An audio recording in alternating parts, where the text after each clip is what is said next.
Introduction. Facebook is a massive traffic monster.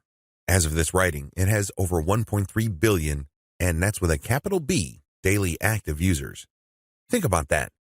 Over 1.3 billion people using the same website day after day. On top of this, it continues to grow. Also, when people are on Facebook, they pretty much stay there, and they view page after page of content. In fact, on a month-to-month basis, as of 2017, Facebook has slightly over 2 billion monthly active users. Of all Americans, 79% use Facebook at some level or another.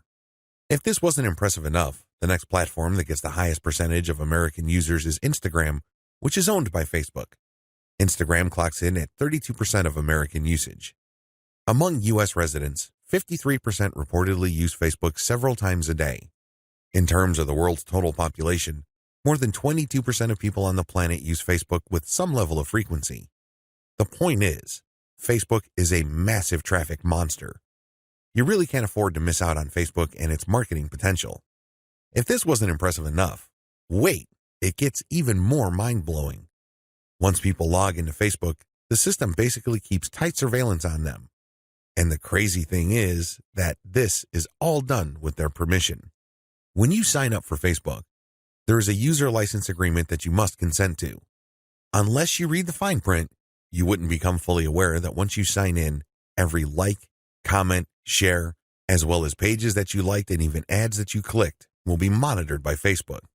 It's as if by watching your behavior, Facebook can make educated guesses as to what your interests are and can then show you advertising that fits those interests. Sounds pretty fair, right? Well, this extends across the board. That's right. Every group you join, as well as interactions on Messenger, are monitored, tracked, and targeted by Facebook. This is not lightweight targeting, mind you. When it comes to fine laser targeting of demographic groups based on individual user behavior, nothing even comes close to Facebook. As awesome as these traffic statistics, advertising technologies, and promotion potential may be, I've got some bad news to report. Too many businesses still fail to fully leverage Facebook. This training teaches you the best ways to promote on Facebook.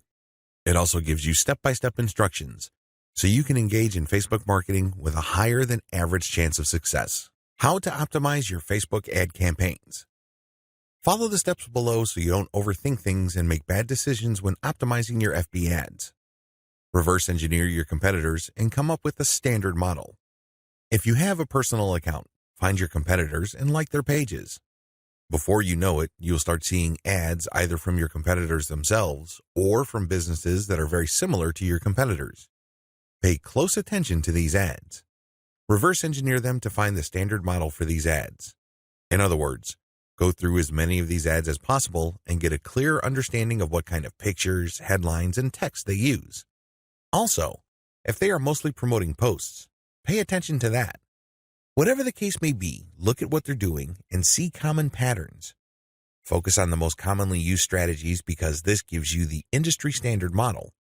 Don't get sidetracked by ads that seem so different, so new or so innovative, because if they are so different from the industry standard model, they're outliers. There's a high chance that those ads do not convert. Come up with your own version and test with a low budget. Test with a low budget. You don't want to burn through a tremendous amount of cash during the testing process. There will be a time and place for you to get crazy with the budget, but now is not the time. Create variations and test. Now that you have come up with your own version of the standard model, create variations of it and then run low-budget tests. Do not do this randomly. Do not do this based on your feelings or impulses.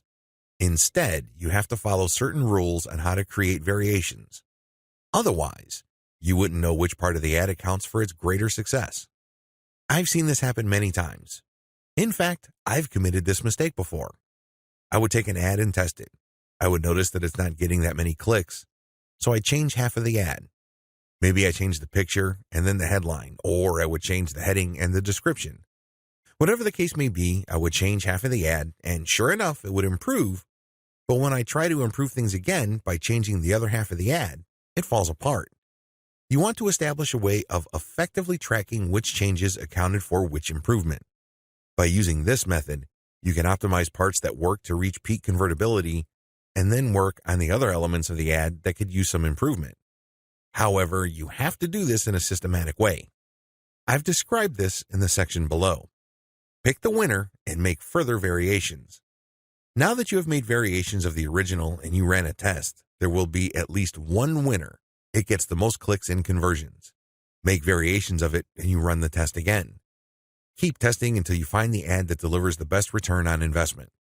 The end of this process is pretty straightforward. You keep making variations and you keep testing on the cheap until you find an ad that delivers the best ROI. In other words, it delivers the most conversions while costing very little money. I know it sounds like a fantasy at this point, but it is doable with testing. Scale up. Increase your ad budget to your winning ad to pump a massive amount of traffic to it. You should only do this when you are dead sure that you have a winning ad on your hands. In other words, you have tested it rigorously and have optimized it to the point that it cannot improve its conversion rate any further. That's when it's ready to go big time. Make sure you optimize on an elemental level. The big problem with the ad optimization method I described above is how do you know which part of the ad to change up? How do you know which part of the ad to optimize? Wholesale variations do not work. You can't just take an ad, see that it doesn't work, replace it with a completely different ad, see that it doesn't work, and then repeat that process. Even if you're spending very little money, it still burns a tremendous amount of time, effort, and opportunities. You need to have a better way to turbocharge your results.